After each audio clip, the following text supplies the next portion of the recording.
Video क्या है, कैसे बने, जानेंगे इस वीडियो में। इस वीडियो के माध्यम से हम वीडियो के बारे में पूरी जानकारी जानेंगे, वो भी आसान भाषा में और कम समय में।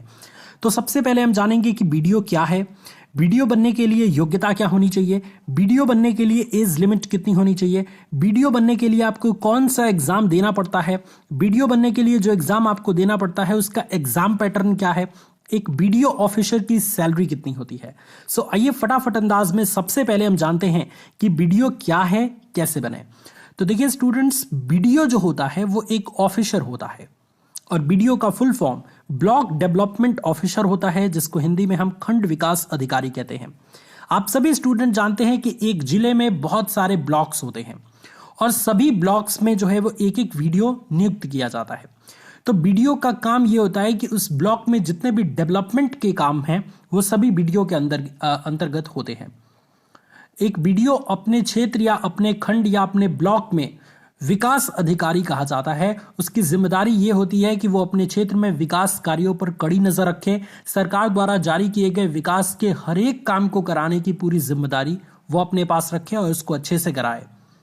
इसका महत्व आप इस बात से समझ सकते हैं कि वीडियो की अनुमति के बिना इसके क्षेत्र में कोई भी विकास का काम नहीं होता है। सो ये एक बहुत ही रेपुटेड, बहुत ही जिम्मेदारी वाला पोस्ट है। तो अगर आप वीडियो बनना चाहते हैं तो आगे के सभी प्रोसेस को अच्छे से फॉलो करें। अब हम जानते हैं कि वीडियो बनने के लिए हमारी योग्यता क्या होनी चाहिए, यानी क्वालिफिकेशंस क्या होनी चाहिए। तो देखिए स्टूडेंट्स, अगर आप फ्यूचर में वीडियो बनना चाहते हैं तो सबसे पहले तो आप किसी भी स्ट्रीम से 12वीं पास करें। लेकिन मैं आपको यहाँ पे बता देना चाहता हूँ कि 12वीं ही सिर्फ और सिर्फ आपके लिए ज़रूरी नहीं है। 12वीं पास अगर आप अच्छे से करते हैं तो आपको ग्रेजुएशन भी करना होगा, क्योंकि वीडियो बनने के लिए जो न्यूनतम शैक्षणिक योग्यता है वो कम से कम ग्रेजुएशन है।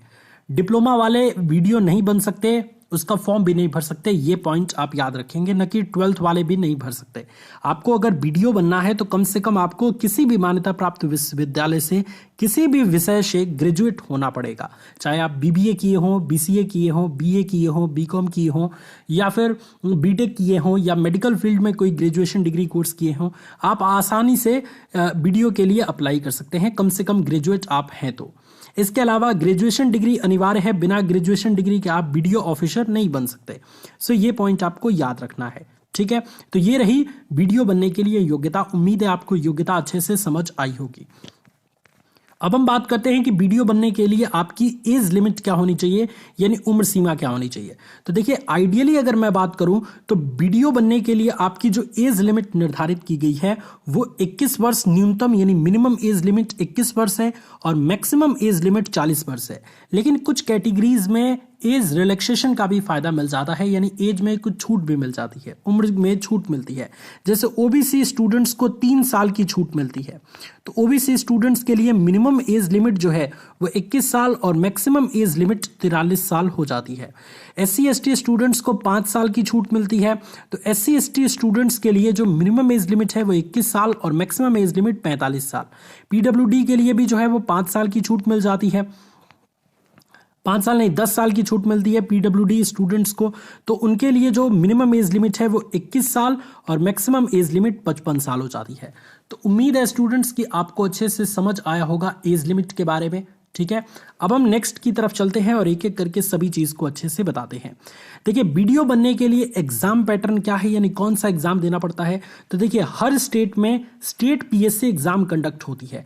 जैसे UP PSC, BPSC, MP PSC यानी कि Uttar Pradesh public service commission, Bihar public service commission, Madhya Pradesh public service commission. इसी तरीके से हर स्टेट में इसी तरीके से पब्लिक सर्विस कमीशन का एग्जाम होता है और उस एग्जाम में बैठ के आप आसानी से उस एग्जाम को क्वालिफाई करके वीडियो बन सकते हैं।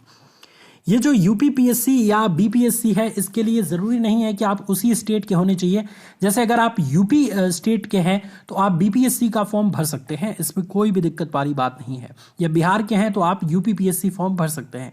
किसी भी स्टेट के स्टूडेंट्स कोई भी स्टेट का एग्जाम भर सकते हैं। लेकिन एक चीज़ आप याद रखेंगे कि ये जो एज रिलैक्सेशन में आपको छूट मिलती है वो उसी स्टेट के स्टूडेंट्स को मिलेगी जिस स्टेट में वो है।